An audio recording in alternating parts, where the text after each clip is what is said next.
Okay, today we're going to try and start my dad's 1959 Mark 6.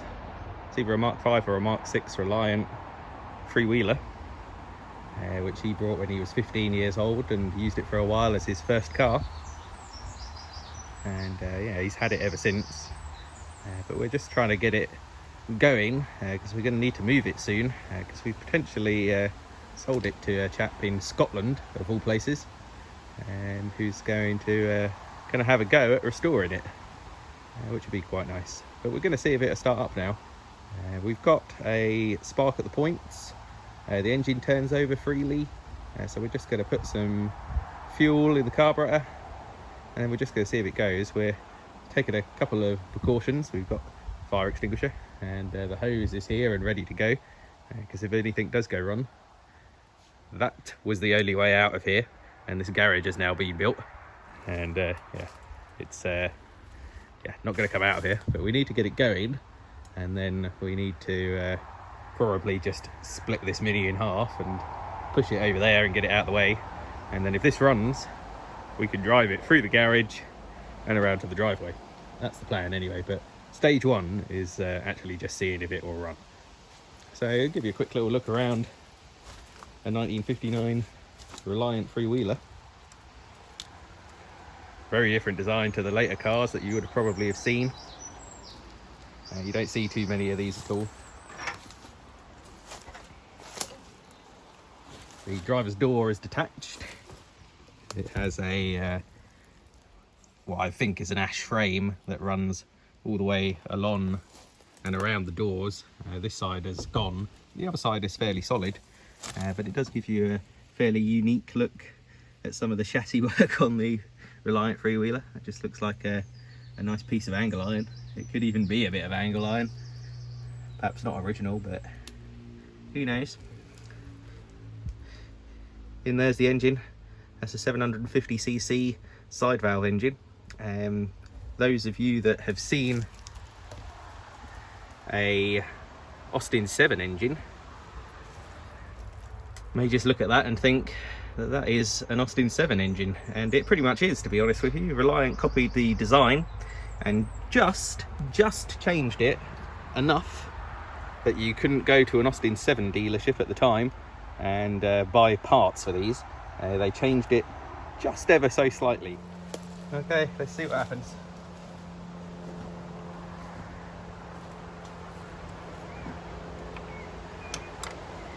Ignition's on.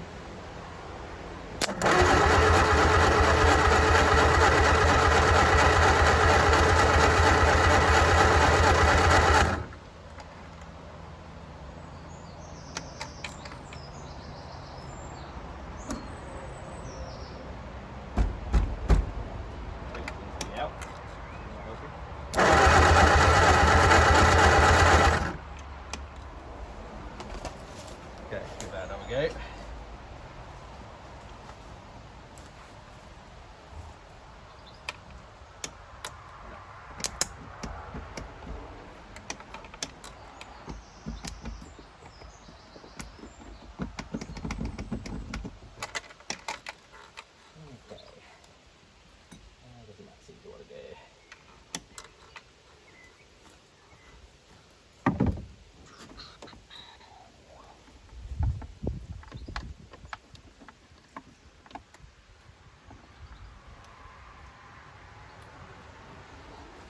Got some pretty crappy connections there, it has to be said.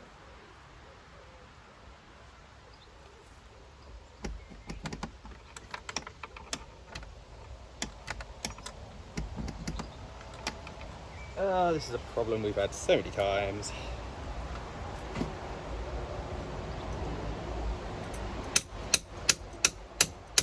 Okay, let's try again. Just had the starter motor off and cleaned up the starter bendix. That was definitely seized.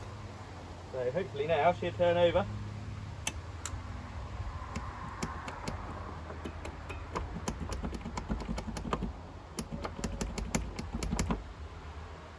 You've got to be kidding me.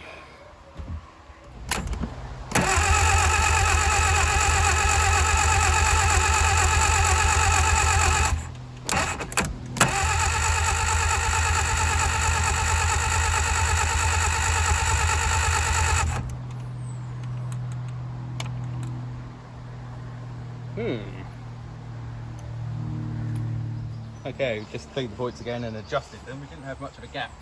Seems to be a little bit of play in the top bearing of the distributor that's not helping us out too much.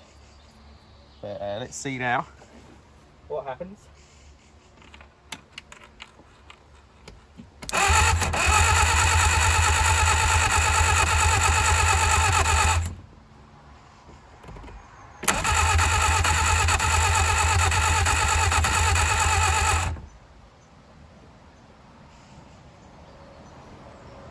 Seem to be getting some sparks from the starter motor, but if I'm not so mistaken, I think she might have just fired. I think she might have just spluttered.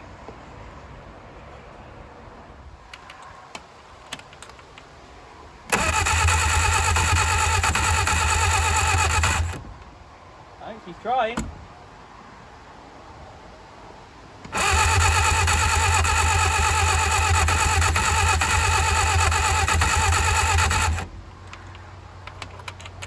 Oh man, she's trying.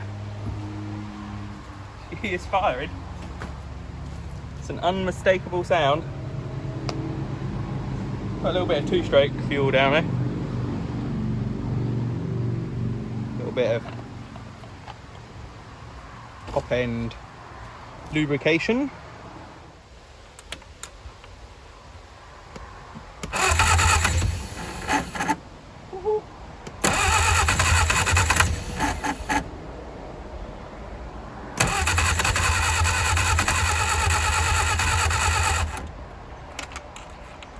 Oh man, she is so close to running. Oh yeah, you can definitely smell she's fired a couple of times now. Getting that unmistakable smell just when we're getting close. Don't put too much in her.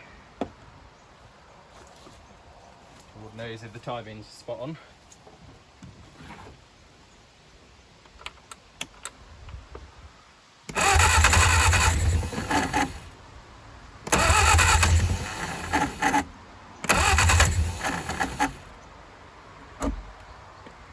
Okay.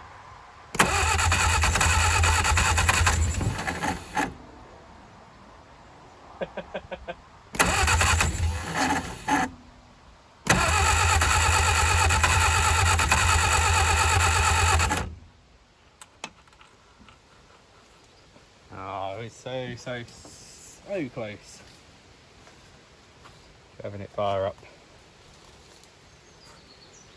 One more try and then we'll give her 5 minutes to calm down again.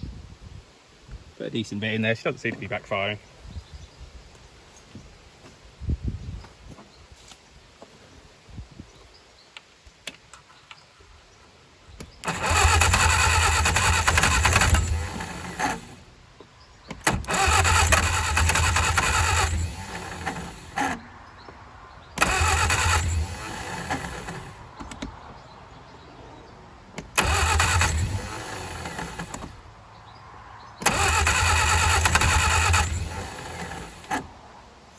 So close. Well, using about 18 different half-inch open-ended spanners with varying amounts of wear on them, we finally managed to get the carburetor off the engine. What an absolute pig. There really is just no room down in there at all. But we was running some petrol into it with the little temporary fuel tank, and it just flooded straight away. The float bowl is obviously stuck in there. So we're going to have to take this carburetor apart, give it a little bit of a clean up, and then see if we can chuck some fuel through it. And then I think we'll probably have this running then, because it's got a spark, it fires, it's got compression. It should be the last bit of the jigsaw puzzle, and then with it running, we'll see if we get any oil pressure. We've not had any oil pressure indicated on the gauge at cranking speed, but the gauge could be knackered, to be brutally honest.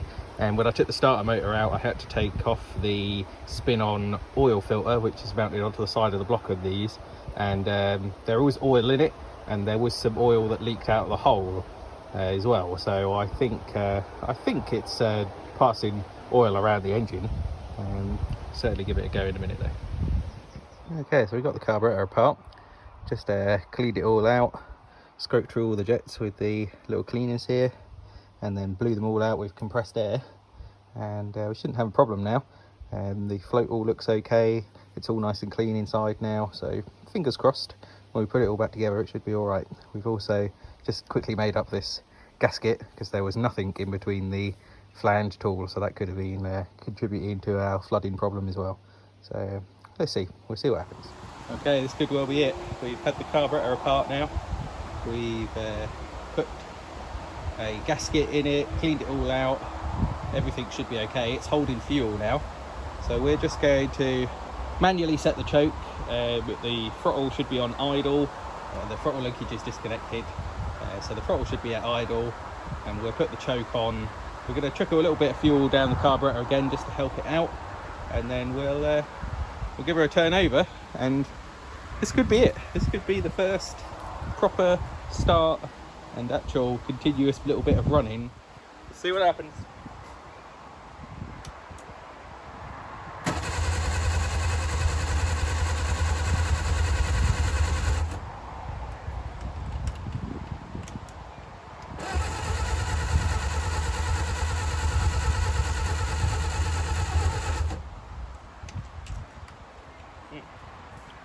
Nothing.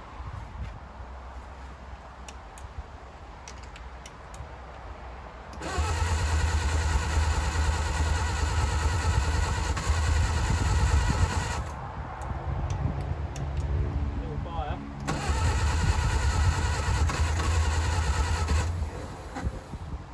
Okay, this could be it.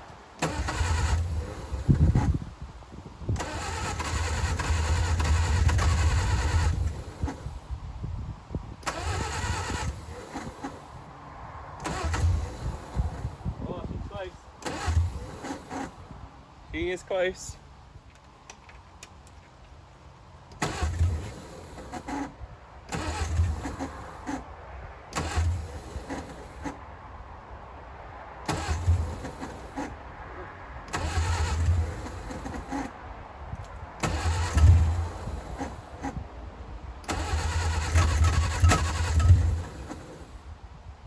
So close.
£40 of oil pressure.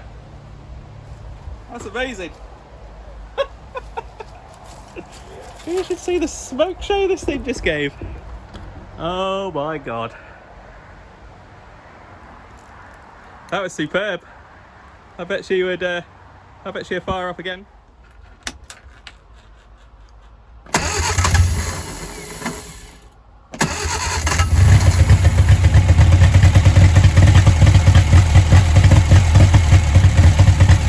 It's on full choke and I can't adjust the choke.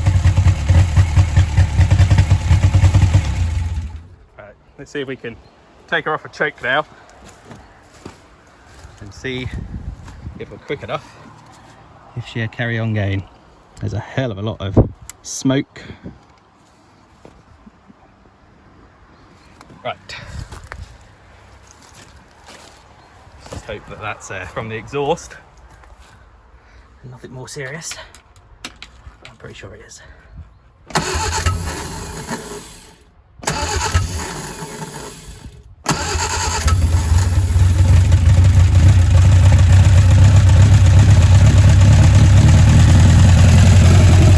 Oil pressure with 10 guys, there it goes. Ah, she's out of fuel.